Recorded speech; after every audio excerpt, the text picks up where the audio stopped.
all of our webinar series. And that's really to ensure that people who are unable to attend can watch back at any time. So a warm welcome to anyone who is watching this recording as well. It's fantastic to have so many of you with us today. From what I can see, we've got a good mix of businesses, partners, as well as Business Growth Hub colleagues. And I'm confident that in the next hour, we'll be able to provide you an insight into the wide range of support available to businesses across Greater Manchester. We're going to hear from a panel of business specialists across the areas of finance, managing costs, growing sales, and exploring new markets.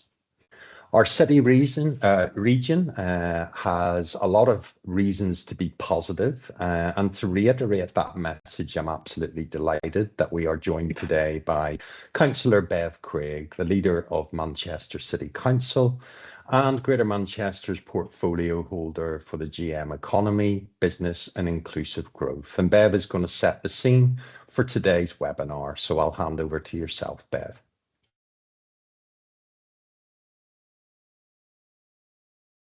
Hello and good morning, everybody. Good to see so many people join in, and I see the numbers are still ticking up.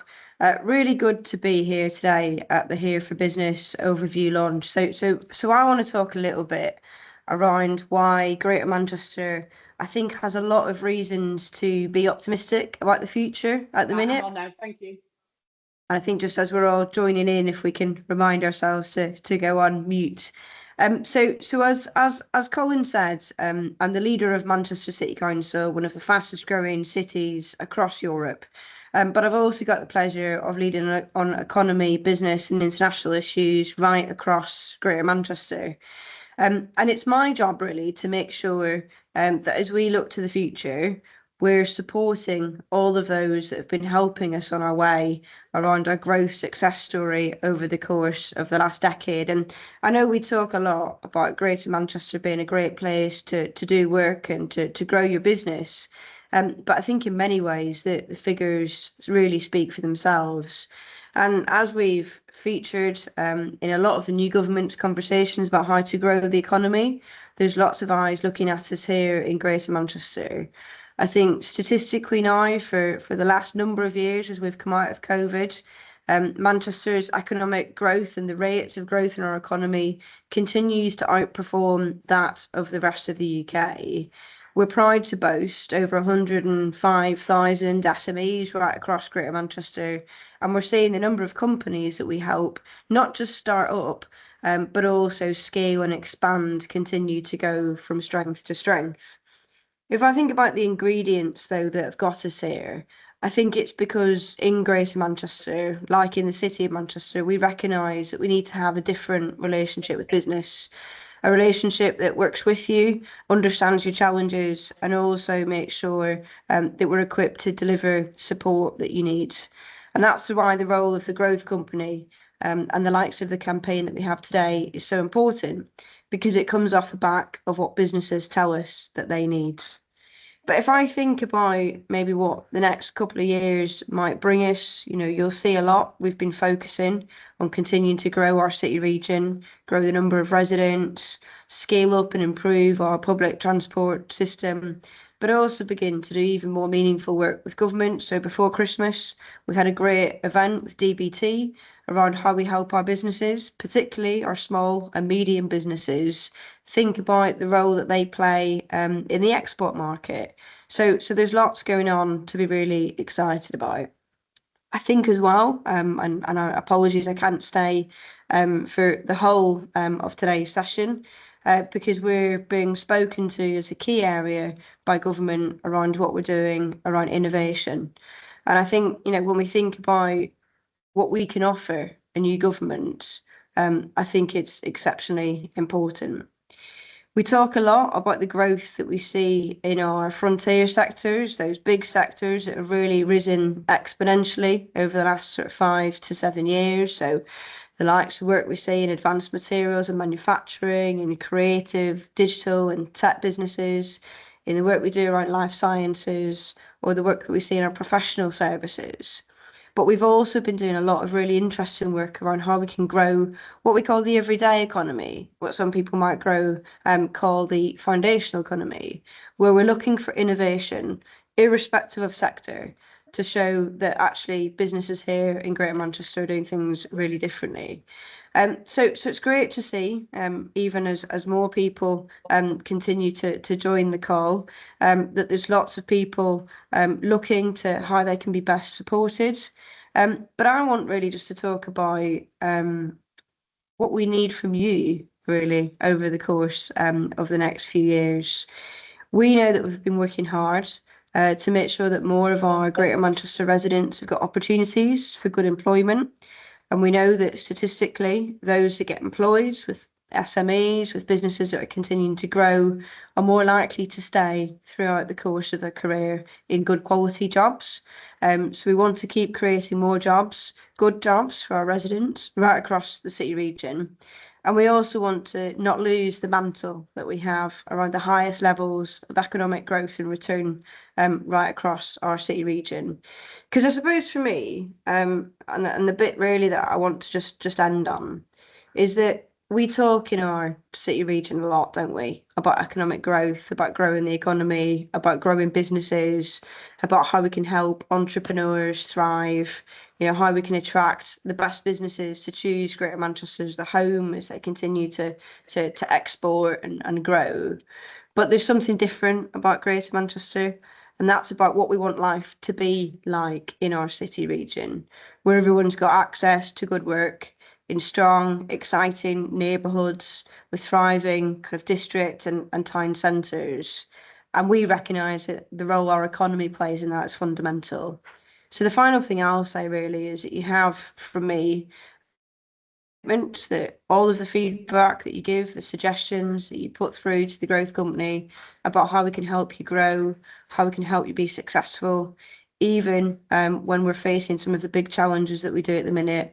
We're really keen to hear from you. We're really keen to listen, to learn, and to help you continue to grow our city region. So I'll hand back to you, Colin, but I know you've got lots of really interesting panelists and some good time for discussion today. So I hope that the session goes well, but I hope you can really get behind the campaign. If you engage with this and you find it helpful, please do share it with your networks and your contacts, because the role of the Growth Hub does really is fundamental to our growth, and we want to make sure that the word gets out there. So thanks very much, and have a great session, everybody. Thanks, Bev. We know you've got quite a busy schedule today, so your being with us is hugely appreciated. And as Bev alluded to, we have an awful lot to feel good about. There's so many positives to consider. And ultimately, this resilience campaign wants to focus on the positives and the underlying potential of our business community. Here for Business is Greater Manchester's recognised business resilience campaign, providing reassurance and targeted support for businesses in need. And the campaign is focused on giving businesses in Greater Manchester the best possible start to the year. And it's being developed to support those key areas or areas of key concern and specific pain points for business, such as managing costs, increasing sales, both domestic and international, financial and business planning, and employment law.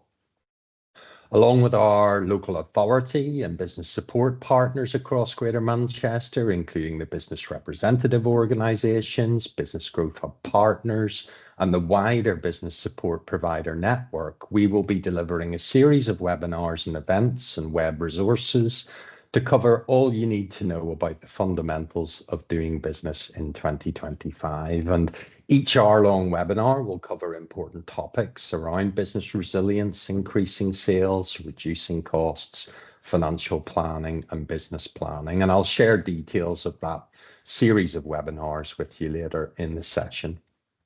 I hope you'll take away some helpful information, and I'd encourage you to raise awareness of the events and resources, and most importantly, the support that's available through your own networks. All of our sessions are being recorded, as I mentioned before, and they can be played back at any time that's convenient to you. So if there are any areas that we haven't covered in the webinar series and you'd like more support with, please do let us know. You can drop comments and questions into the chat as we go along. My colleagues will be managing today's webinar in the background, and we will have a chance to ask some audience questions towards the end of the webinar. But first of all, I just want to provide you an overview of Business Growth Hub and the services that we offer. So Business Growth Hub is Greater Manchester's business support organisation, and we exist to improve lives and communities across the city region by unlocking the potential of businesses and driving growth in the economy. And we're able to do this through our UK shared prosperity funding. The Business Growth Hub provides a wide range of services, and we refer to them as our thematic pillars of support. There is a slide on the screen now which sets out those pillars to you. We offer support across sales, increasing sales performance in existing and new markets, support within funding and finance to help you find the right financial support for your business. We support around sustainability and the decarbonisation and cost efficiencies within businesses, helping to drive that green economy. A focus on people and the development of workforce leadership and skills provision alongside social impact. And of course, as Bev alluded to, innovation, positive operational change and development of new products, systems and ways of working. We also have our Enterprising You offer, which provides support to early stage and startup businesses. And in the slide that you're looking at, alongside the thematic support offered by GM Business Growth Hub, we also offer sector-specific support across those key sectors, again, that Bev alluded to, of advanced manufacturing, health innovation, green technology, digital, creative and tech, foundational economy, and of course, the social economy. And alongside our place-based teams, all of this available support drives productivity, supports the creation and safeguarding of jobs, and creates an inclusive growth across the city region. And of course, all of our support is fully funded and comes at no cost to business. And of course, it's really important to recognise the wider support landscape, that there is a wealth of help out there for businesses. And we work hard at the Business Growth Hub to partner and collaborate with other providers of support, really to ensure that the customer journey is as fluid and supportive as possible. And I'd obviously like to take this opportunity to thank our partner organisations for their contribution to the campaign. Businesses have recently had a wide range of challenges to navigate, whether it's the pandemic, the changes that it brought, changes to working practices and employment law, or even the natural and weather-related challenges that we've seen in recent weeks. So there's never been a better time to raise awareness to the help that exists.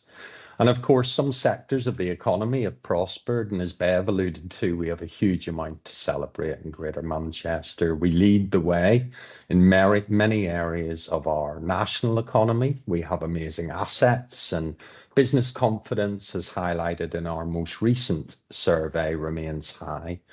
But businesses are still struggling, and today's webinar provides the first opportunity of our campaign to touch on some of those key areas impacting businesses.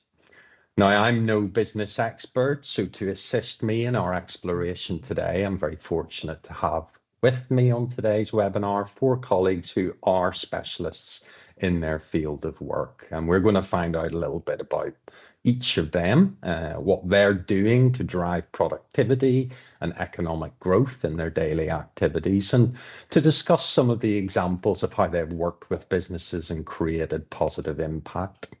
I mentioned before, we will have the chance to ask audience questions at the end. There is no such thing as a silly question, so please do post your questions on the chat. We will do our best to answer as many of them as possible. But if you do have a question that hasn't been answered, please do visit our website, ask our chatbot, or give our inquiries team a call. So let me introduce you to our panel today. We are fortunate to have with us 4 business specialists. We have Isabel Farker. Isabel is a business advisor within the growth team at the Greater Manchester Business Growth Hub. We have Raman. Shelim is a partner at Beaver and Struthers, Chartered Accountants and Business Advisors. We have Jeff Crossley. Jeff's a Senior Business Growth Advisor in the Business Growth Hub Manufacturing team. And finally, we have Ishan Dutta. Ishan is a Global Scale-Up Specialist at the GM Business Growth Hub. Welcome to you all, panel. It's fantastic to have you here today. Thank you for giving us your time. But I'd like to find out a little bit more about each of you. So if I could maybe come to each of our panel in turn, and maybe start with yourself, Isabel. Isabel, can you maybe just tell us a little bit about your role, your responsibilities, and how you work with businesses to support their growth? Yes, Colin. Good morning, everyone. So I'm one of the business growth advisors, part of the growth team. And in our team, we work with the foundation economy. For those who don't know what that means, we work with construction businesses, health and social care, early years education, hospitality, tourism, sports, professional services is a big one for us, services, retail and wholesale. So quite a lot of different kinds of businesses, as you can see. And in our team, we all specialize a little bit in one of those areas. So I'm the construction specialist for the team. I'm also one of the IP champion for the hub, and I also manage the events for our team. A typical day for me, probably seeing 2 to 3 clients, and helping them with what their challenges are. The core of my work is around helping businesses with their vision for the future. So we tend to work on a 3-year strategy and an implementation plan of that strategy. So it's quite hands-on. It could be around 6 to 8 hours of work in total to develop that strategy. And we addressed all the challenges that they have as part of the discussions, the in-depth discussions that we have with the clients. And that may involve bringing in other teams as well to deal with specific aspects of their challenges. I do also a lot of work on sales and marketing. So I'm working on a number of marketing plans at the moment with clients, which is a very similar type of work. It may take up to 8 hours. We're very hands-on. We help a lot with market research as well, and really pinpointing what the target market should be. As we all know, there may be a need for a service, but who's willing to pay for it is another matter. So working a lot on the target market, the buyer personas, is a big part of our work. And we also end up working on a sales and marketing funnel, and an implementation plan for that. That's great. A very busy team by the signs of it, and a huge amount of support available there, Isabel. Thank you for that. Yes. Shalim, we're going to come to you. Shalim over at Beaver and Struthers, Chartered Accountants and Business Advisors. Shalim, can you tell us a little bit about your role, Beaver and Struthers' role, and how you're working with businesses out there at the moment? Yep, thanks, Colin. Good morning, everyone. It's a pleasure to be involved in today's Here for Business webinar. Just to confirm that I'm a chartered accountant and a partner at Beaver and Struthers, Chartered Accountants and Business Advisors, and we are headquartered in Manchester. I think looking at what does an accountant provide initially, so what does a full service accountant provide and how can you maximise the benefit? I mean, an accountant should cover pretty much all things accounting, taxation and business advisory, from dealing with incorporation right at the beginning, advising on the optimal business structure, looking at your share capital, looking at the cash coming in, whether it's a loan or it's equity. They should be able to advise on bookkeeping, on cloud accounting systems, on digital transformation. If you're already an existing business and struggling with systems and processes, then they should be looking at, for example, integrating and streamlining operational systems, such as linking a standalone stock system or a CRM or ERP platform to your accounting platform. An accountant should be dealing with VAT matters, including registration and perhaps ongoing compliance. They should provide a full payroll service. They should be able to assist with auto enrolment and ways to incentivize your staff.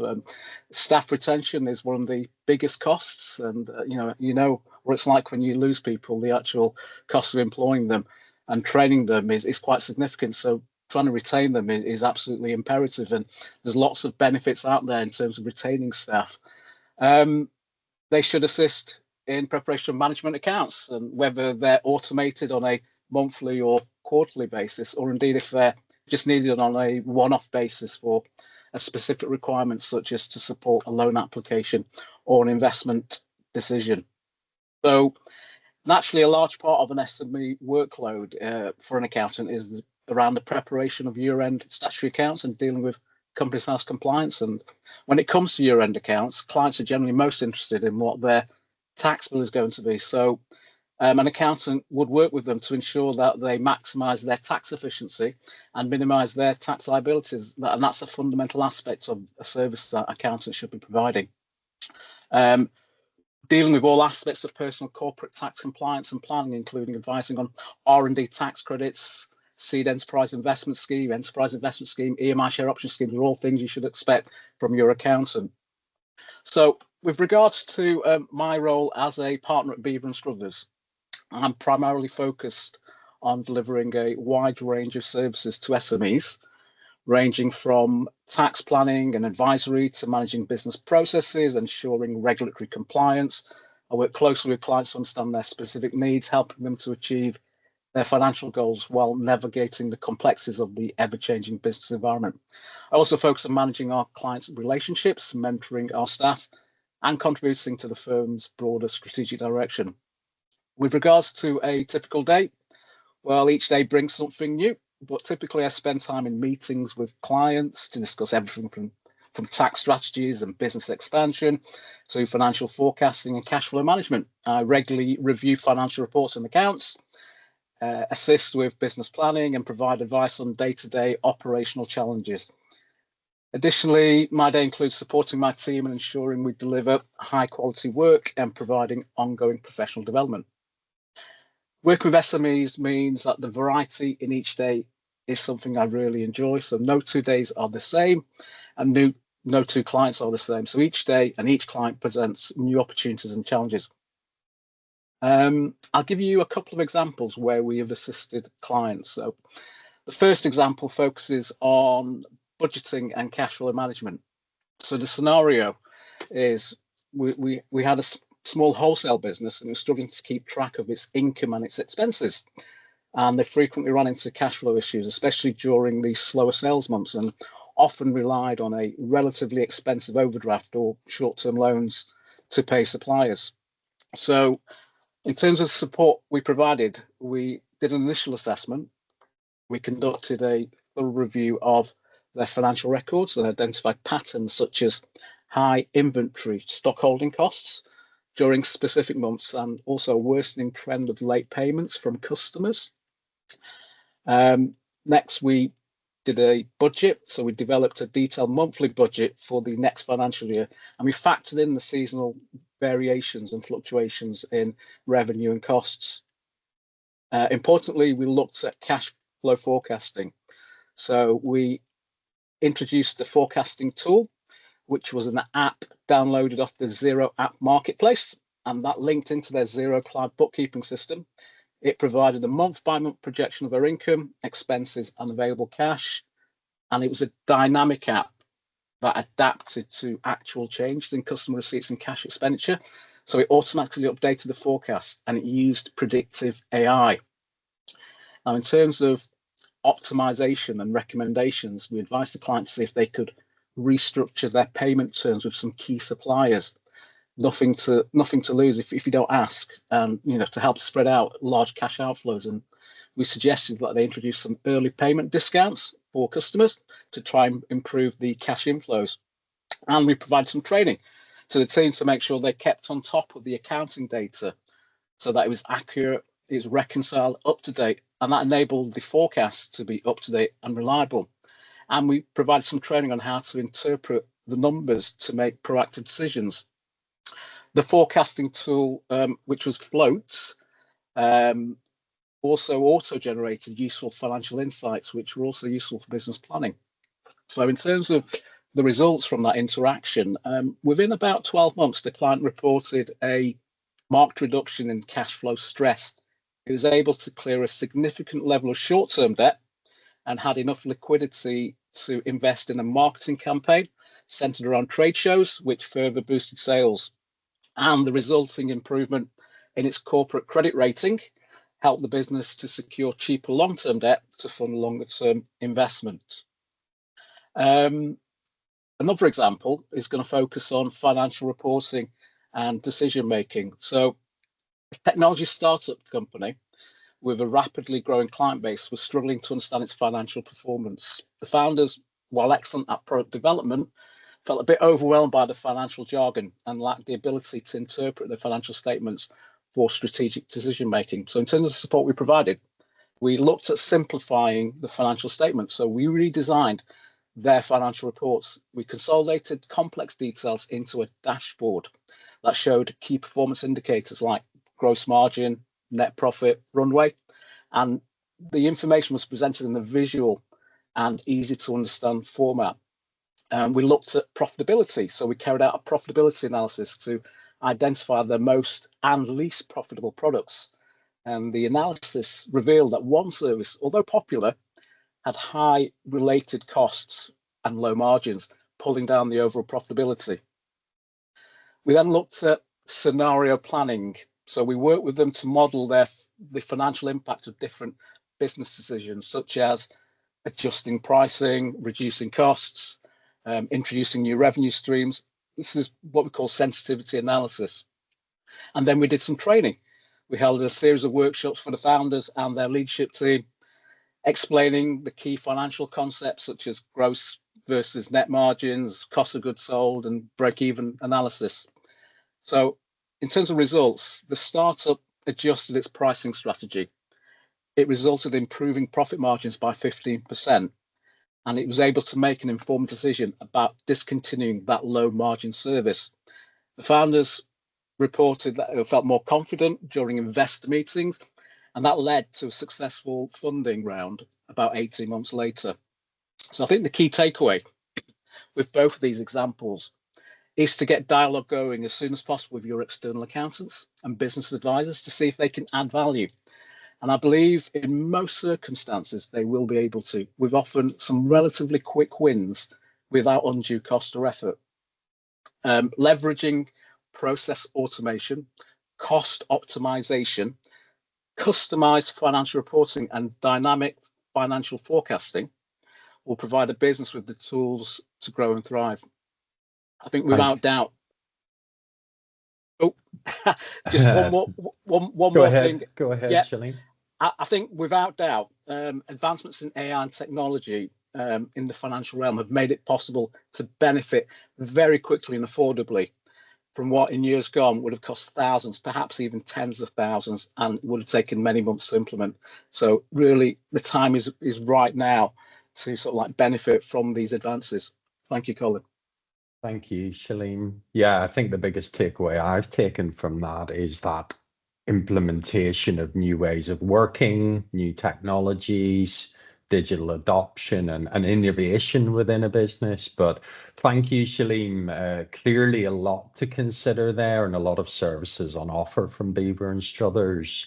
But great to have examples where the work that you have done has created a positive impact. So we will focus now a little more on cost reduction and cost efficiency, and we're going to turn to Jeff Crossley. Jeff, as I say, is a senior business advisor within the Business Growth Hub manufacturing team. Jeff, can you tell us a little bit about your role, the role of your business unit within the Growth Hub, and maybe as Shalene has done, talk about a couple of examples of companies that maybe you have gone in, implemented support, and what the outcome of that has been.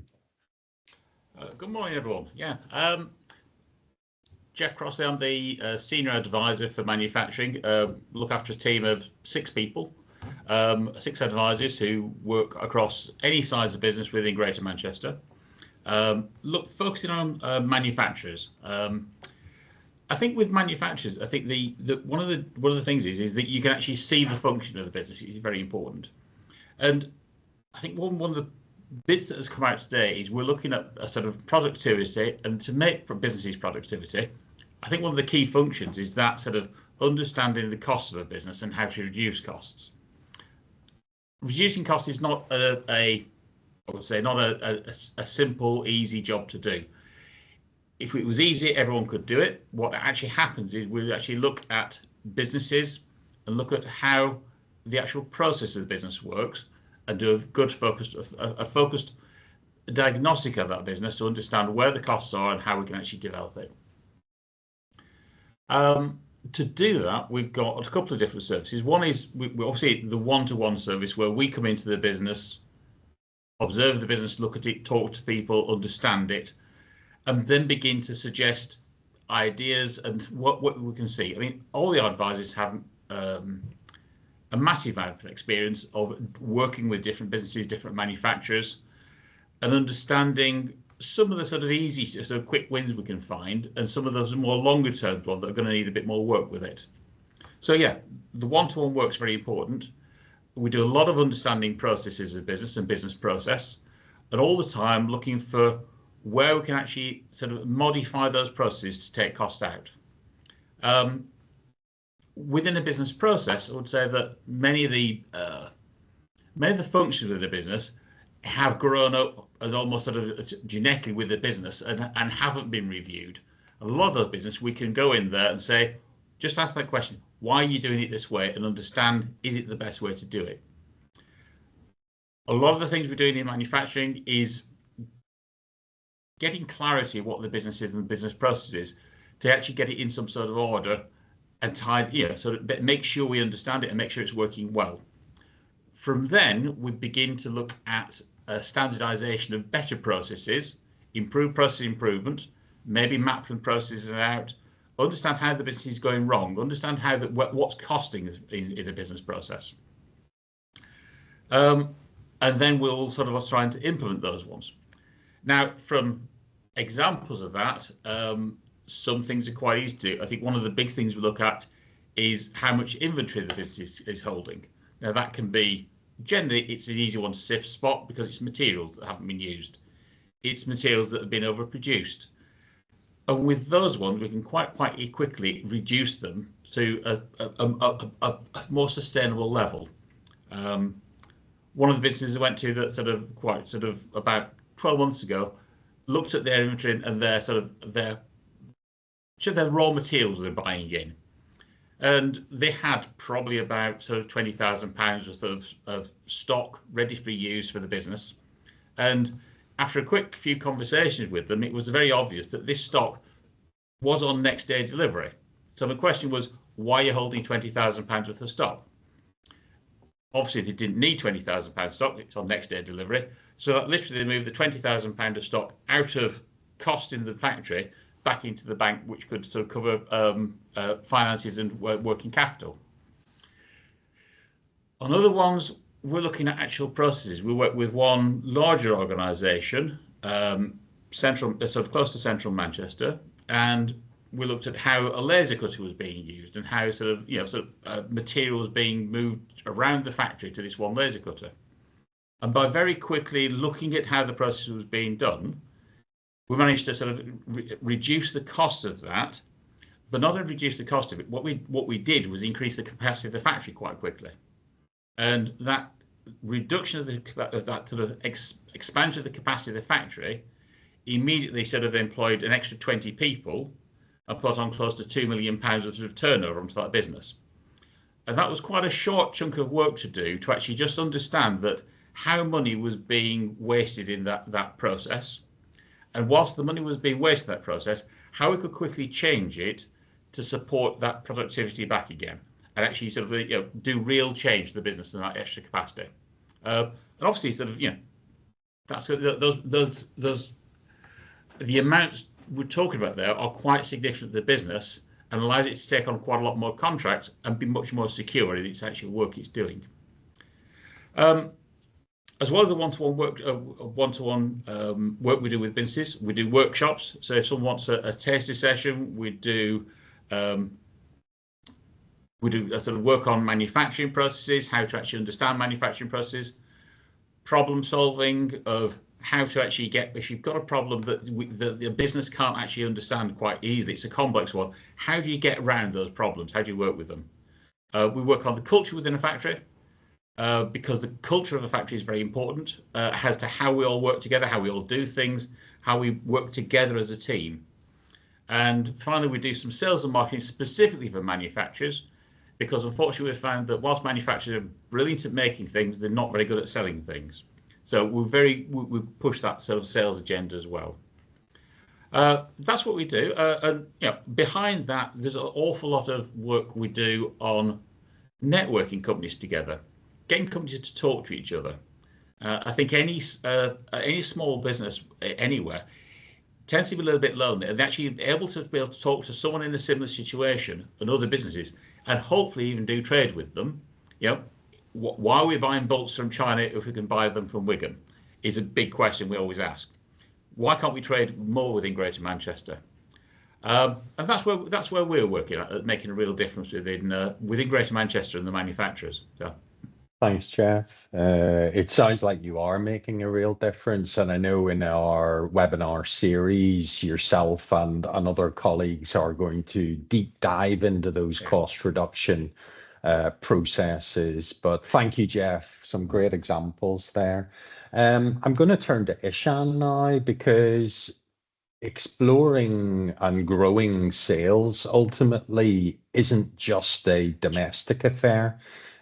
We have the opportunity to trade globally, and Ishan has a huge amount of experience in supporting companies to take that first step into the world of export and explore new markets. So Ishan, can I bring you in to talk a little bit about your role, the service that you offer, and how your work is supporting positive change within businesses? Yes, of course. Thanks, Colin, and good morning, everyone. So as Colin mentioned, I'm an international growth advisor at the Business Growth Hub.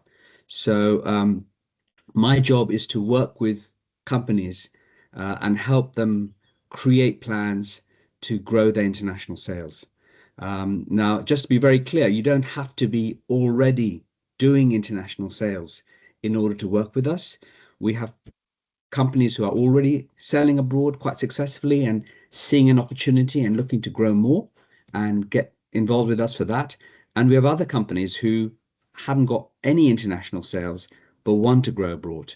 And we guide them, choosing a market, focusing on the right products, figuring out a launch strategy, working out a plan and budget and so forth. So it's we sit inside the DCT, so we've had a lot of digital and creative technology type of companies, but it's also products. So we've got, just looking at the companies that I've worked with, they really cover all manner of industries. We've got, selling lacrosse equipment, selling hairdressing tools, selling dog treats, which are sold in pubs for dog walkers who want to give their dog a treat when they're buying their pint of beer. I think very useful. I think you'll agree with me. Selling cocoa, specs, Manchester beer and craft drinks, parts for mobile cars, all types of industries. And then on the app side, on the services side, financial services, all manner of apps, CRM tools, financial advice, AI. We've even got a company who's trying to take on YouTube. So all types of products and services can go overseas would be my very key message. And you don't have to be selling right now. All you need to do is to have, I think what we require is already a good product, some traction in your home market, and an appetite to grow. So a couple of examples which are quite interesting. Not all examples are as easy, but I think they're quite interesting. There was a client I was working with. They used to sell abroad. They're about £1 million company, and they sell parts for mobile homes. People who want to go outdoors. They like to stick a stove onto their mobile phone, onto their mobile van, sorry. And he said to us, we used to do international sales. We used to sell into Europe, but after Brexit, we didn't want to disappoint anyone, so we stopped. And then we very quick sessions, and we realized that, are you aware there's something which the UK government has introduced called the one-stop shop? Under 150 euros, the VAT is taken care of. There is no problem. And he wasn't aware of this. And we literally are in the process now of turning back his store, talking to his accountant and getting it up and running. So he'll be back selling abroad within literally 30 days. There was another company, they're growing very well in the domestic market. They're doing about £1 million selling specs online. And they were looking very seriously at the US market. Obviously, it's affinity of the market, the language, the economics. It's a very natural market for any UK exporter. And he'd been talking to his accountant about how to set up a subsidiary in the US and the tax, and should my company own that company or should I own the company? And then we said, look, what are you trying to do? You're trying to sell specs in the US market. And it turns out he has in the specs business, you have to have a huge SKU count to count, all the different powers and combinations. So why would you want to set up a fulfillment center in the US now? Why would you want to set up a company right now from the get-go? Why not just turn your website on, add on the price of the DHL cost, and just start without a company? You don't need a company in the US. So sometimes, and so he's going to implement that, I think, within a couple of months. So sometimes, and obviously the US market, the prices are better, so you can cover the shipment costs very easily. So these are just two cases. I'm not saying all cases are as easy, but it just shows that sometimes we create obstacles. We imagine obstacles, and the reality of executing can be very, very simple. So please do, if you're a consultant or advisor, please do think of your companies, which companies could benefit from growing overseas. They don't have to be selling overseas now, but they should just have a product and have an appetite for selling overseas. And if you're a company and you're interested in selling overseas, please do contact us. We're there to help. I think we're literally just scratching the surface in Greater Manchester. There's a lot of talent here, a lot of businesses. And if you're selling in your home market, well, why should you not be selling abroad? That would be my message. Thank you, Ishan. It's great to hear someone, I suppose, encourage people to consider international trade, because it isn't as complex as we might think. And there's a huge amount of support across Greater Manchester. Greater Manchester Business Growth Hub is working very closely with our colleagues at the Greater Manchester Chamber of Commerce and the Department of Business and Trade to ensure that that client journey from an export perspective is as straightforward as possible. And a huge thank you to the Chamber and to DBT for all the work that they're doing there. I am just going to come back to Isabel, because Isabel, I haven't yet had the chance to ask you about maybe an example of an organization that you have worked with, provided your experience to, and what a positive impact that might have brought. Can I come to you, Isabel? Yeah, yes, of course, yes. Sorry, struggling with my camera. Yes, so okay, I'll give you an example of a client in the construction trade that I've been working with for the past 4 months. They came to us, or the MD came to us because they felt that they were a little bit stuck with their vision. They wanted to scale up, but were not sure how to do this. And they have 3 strands to their business. They specialize in flat roofing solutions. So they actually make flat roofs, but they also have developed a range of products for that too. And they came to us because they were a little bit stuck. And our approach is always to do a bit of an audit of what the business is doing at the time. So we did a thorough assessment of their needs. I did a thorough assessment of their needs, which was quite complex because, as I said, there's 3 strands to the business, which are almost 3 different kinds of businesses. And realized quite quickly where the gaps were.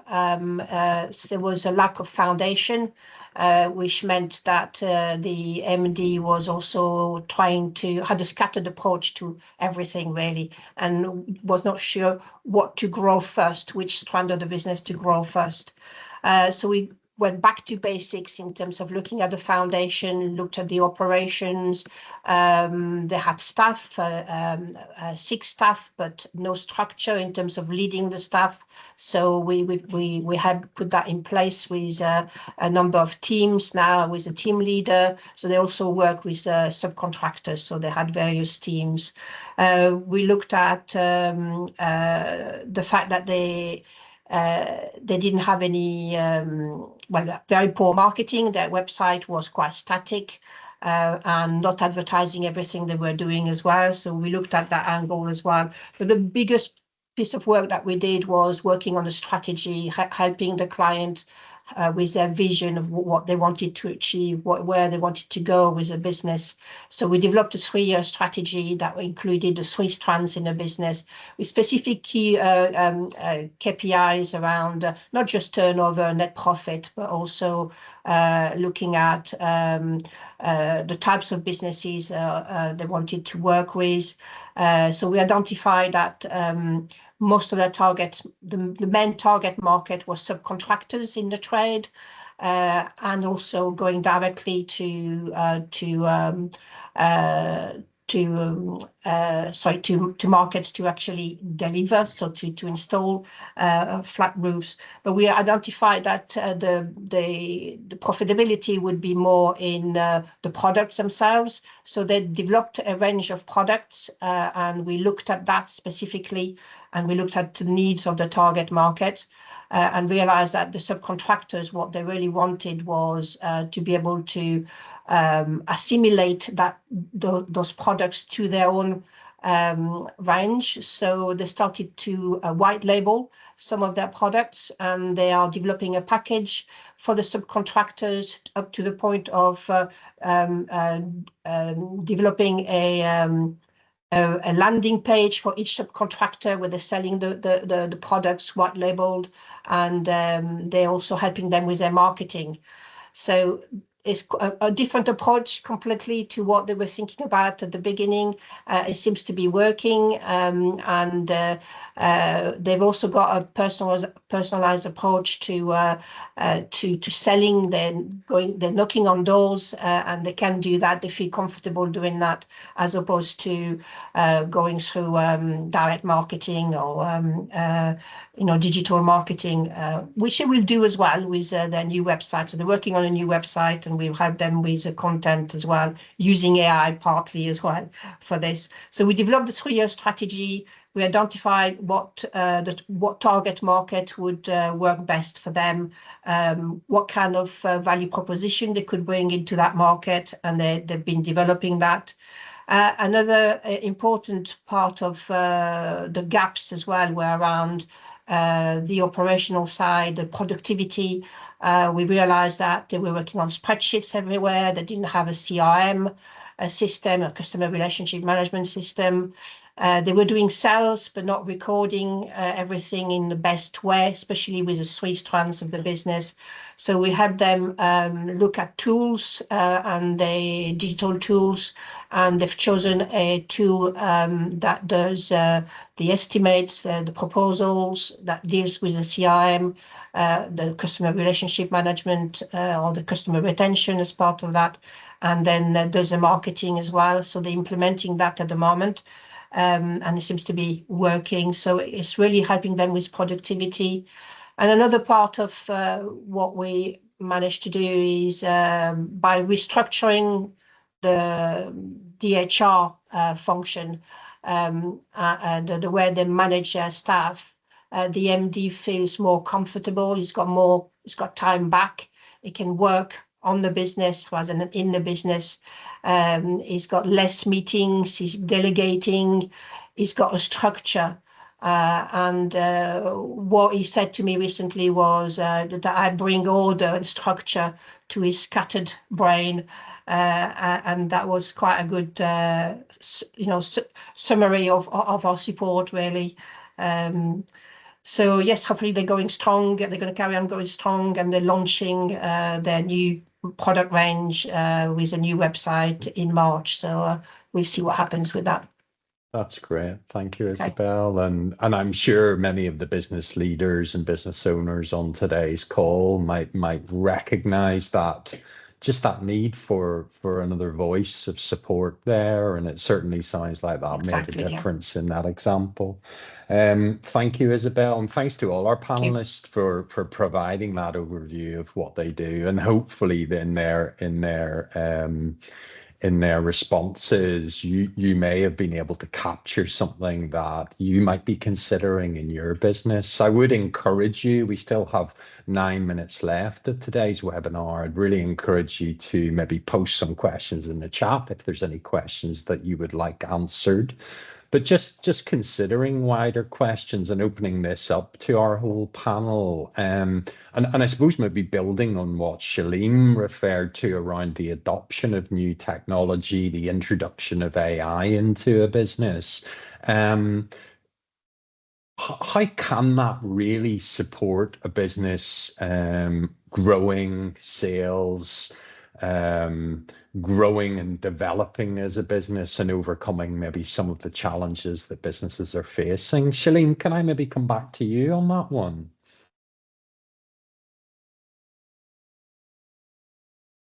Hi, Colin.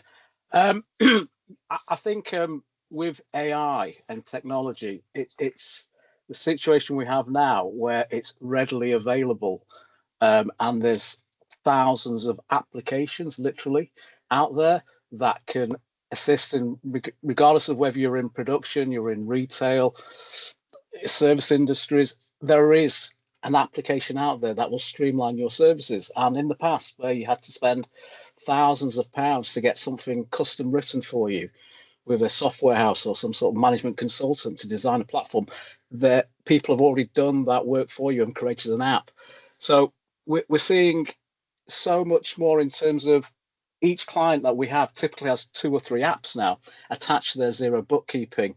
A stock management system that is dynamic and that updates automatically and resets order levels, feeds through to the website. So you've got livestock. It's something that is very affordable now.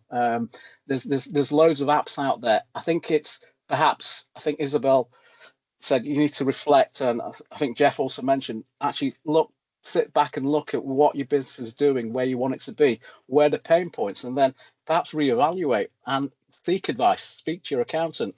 The accountants, my title is a partner at Beaver Struthers, but hopefully I'm a partner with my clients as well.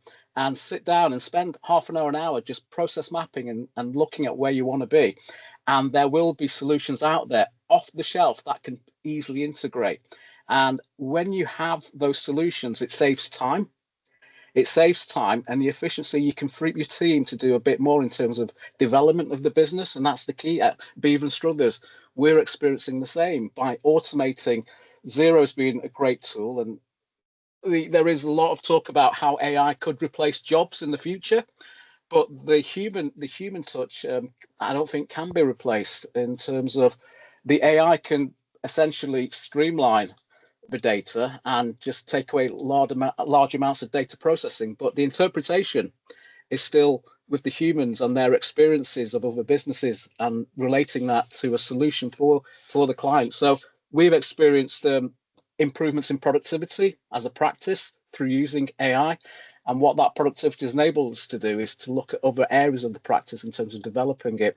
So I think it's don't be afraid, embrace it. And it could open up new avenues, and it gives you confidence when you understand your numbers a bit more through the apps, and that business confidence is massive in terms of how you present yourself and how you can grow your business and attract other people to join the party. That's really helpful, super helpful. Thank you, Shalene. I'm going to come back to Ishan, actually. Ishan, from that international markets perspective, how would a company know which market to aim for? Yeah, that's a great question. Very often, international is not the place to reinvent the wheel, I would say. So very often the thing companies have, they've already received a trade inquiry from a certain country, you know, or they might already have an order or two from a certain country. So those are always very helpful. Someone from that country is approaching to you. That might be a country to look at. There might be something going on in that country. If you're not selling at all abroad, look at Google. Look at Google and look at which countries even people who are not your customers who are visiting your site come from. And then obviously there's this whole thing of geographical proximity. We heard a lot about this during Brexit, and cultural affinity. So geographic affinity means Europe, and cultural proximity very often means US because of the language. So shared language, shared geographical proximity, existing customers, and interest from Google. These would be some of the indicators I would suggest that you look at when looking to go abroad. That's great. Thank you, Ishan. And I think we probably have time for one more question. And I'm going to come to Jeff, and maybe touching, Jeff, on the AI and tech adoption side of things. Are there opportunities for businesses to reduce costs by the adoption of new technology? I would say that obviously there's ways to reduce cost in many ways by the adoption of new technology. In manufacturing, the common ones we sort of hear about is automation and robotics. So to touch on those first, the automation and robotics, it's absolutely vital that we understand the automation, what we're doing, and understand what a robot can do before we sort of go and buy one. There are many sort of situations we've found whereby the company hasn't done the groundwork before going and buying the automation and before going and buying the robot, and therefore they've had some problems. What we would term it as is the term of don't digitize waste. Get the system sorted first of all, and then look at the automation. Then look at buying the customer relationship management systems, the enterprise management systems, look at the automation systems. And at that stage, the automation, the artificial intelligence working can make the best impact. But what we don't want is the waste to be built in inherently underneath it. So what you're doing, you're making more waste by automating it. So the first bit is that sort of initial understanding of the actual process, ensuring the process is as good as it can get, and then automating it on the secondary stage. And I think there was a mention of does this make a threat to employment? Well, I've read some very interesting sort of information from the Danish Metalworkers Union that was very big into robotics. They've done some work whereby they encourage robotics because everywhere robotics and automation is developed, employment goes up. So it's not a threat. It's very much a sort of people working in hand with the automation, and it's a massive way of making businesses more efficient in the longer term. Thanks, Jeff. That's great. I can see some comments in the chat. Just to acknowledge, Jeannie, I think, has posted the modern day worker program, which is being run by the Infor Group, and again, fully funded. We have unfortunately reached the end of our time today. We will have the opportunity, as I mentioned before, to deep dive into each of those key areas in our webinar series across the next few weeks. And just for your reference, the dates of those webinars: on the 6th of February at 9:30, we will focus on increasing sales, both domestic and international. On the 20th of February, we will look at reducing costs. On the 6th of March, we will be deep diving into understanding and managing finance. We'll be looking at business planning on the 20th of March, and on the 3rd of April, we will explore the challenges of employment law. If you haven't had a question answered today, as I say, please do visit our website, ask our chatbot anything, and they'll be able to provide you guidance and signposting. Or similarly, give our inquiries team a call. 0161 359 3050 is the number there. Thank you to everyone who's joined us today. Thank you to our contributors, our panelists, Jeff, Shalene, Isabel, Ishan, and Bev. And thank you for attending. We look forward to welcoming you all to the next webinar on the 6th of February. Thanks, everyone. Thank you.